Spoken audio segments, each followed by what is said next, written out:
Hi, I'm Lori Beach. I'm the Executive Director at Bethlehem Housing and Support Services. We're here at Ravine Winery to launch our 2021 Empty Bowls fundraising event. Last year, we had over 500 people in attendance, but of course, as we all know, this year, it's a little bit different.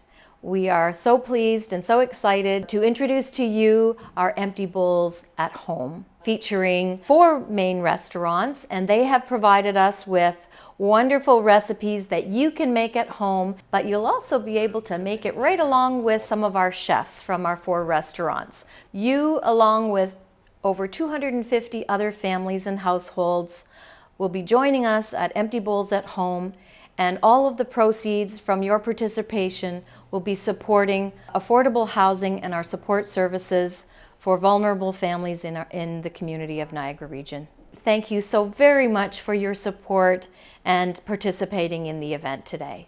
Welcome to Empty Bowls at Home. My name is Lloyd Smith, CEO of First Ontario Credit Union.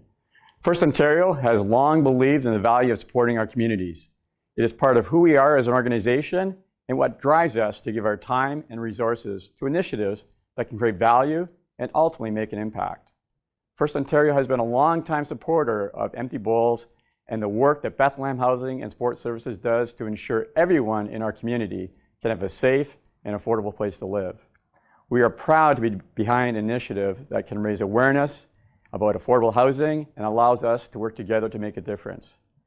This year has been a tough one for so many people, but through all the challenges, I hope you've been able to find ways to enjoy time with those you care about. This campaign is designed to help you make memories with your families while supporting this wonderful organization. So from all of us at First Ontario, I hope you have a lot of fun with your family and enjoy the soup you create together.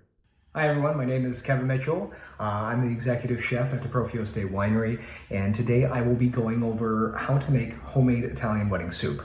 Now, Italian wedding soup is one of those soups that everybody knows, but nobody really makes it. So today I'm going to show you play-by-play, very basic, easy, something you can just do at home. So I'm hoping that you guys will enjoy this, and here we go. Let's get started. So let's start with the most important part of an Italian wedding soup, the meatballs. So first, what I'm going to do, I've got my onions, eggs, parmigiano, and breadcrumbs, as well as some fresh Italian parsley. What I'm going to do is take this and just finely chop it. Okay, take your parsley, toss it into the bowl like so. Beautiful. You're going to use just a little bit of the onions, probably about a handful like that. Toss that in there. Let's get rid of that. For the Parmesan, just about 3 tablespoons of that into the mixture of the meat. We've got about half a cup of breadcrumbs. So now as you can see, we've got our mixture ready to go. We've got some eggs, Parmesan, breadcrumbs, pork, veal, beef. And this is the messy part, so get right in there, put your hands in there, start mixing around, blend the ingredients together. Once everything is combined nice and neatly, take roughly around whatever size you prefer, preferably the smaller the better for the meatballs. I've got about 1 tablespoon measuring here, so I'll get to that in a moment, but let's just get this mixture going. Once the ingredients are blended together, you want to take your measuring utensil. Like I said, I'm using a teaspoon here. Pretty much when you're doing this, you can use a spoon. If you have a melon baller, that'd be perfect. Once again, the key here is to go as small as possible for the soup. So what I'm gonna do, just grab a little bit of the portion here, take it in my hand, roll it out, making a small ball. So once again, something like that's good.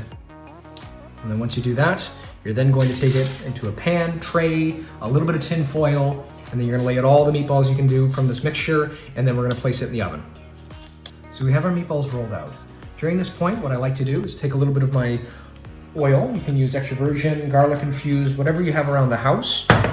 Just drizzle it ever so lightly on the meatballs. We're gonna toss these into the oven for about 10 minutes, almost halfway cooking them through, and then we'll cook the rest of it through the Italian wedding soup. So we'll toss that in the oven right now. So now we're gonna start with the soup assembly. So I've got my pot. Once again, small to medium size would be best for this.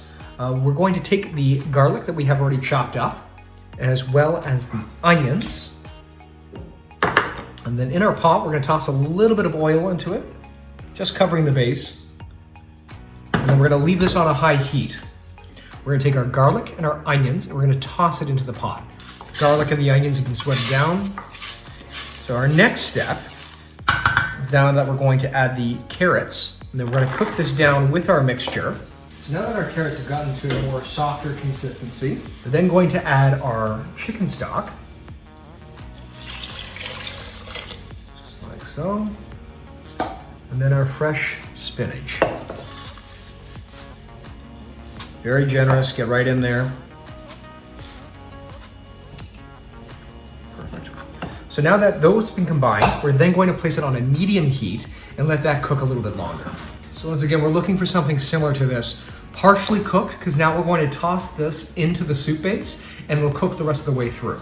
And now that our Italian wedding soup has come to a boil, we're going to add in the acini di pepe, just right into the mixture, toss it all in there.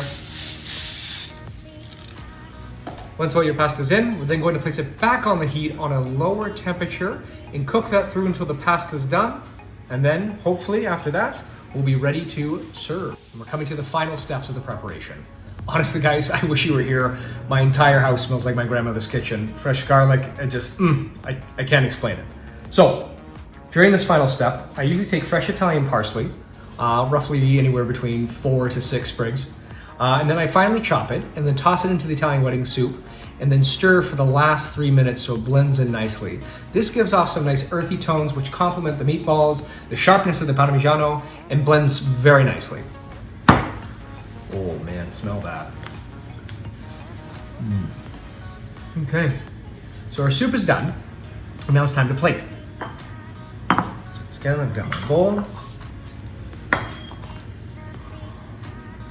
The acini di pepe, the spinach, carrots, onions. You can't beat this, honestly, guys. So toss that into your bowl, like so. Perfect. I have not had dinner yet, so this will be phenomenal. Okay. So pretty much, there we go.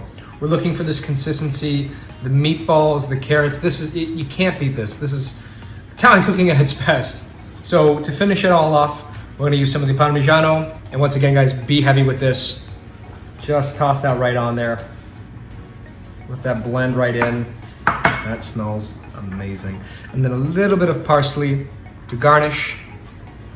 And voila, there you go. Italian wedding soup all from scratch.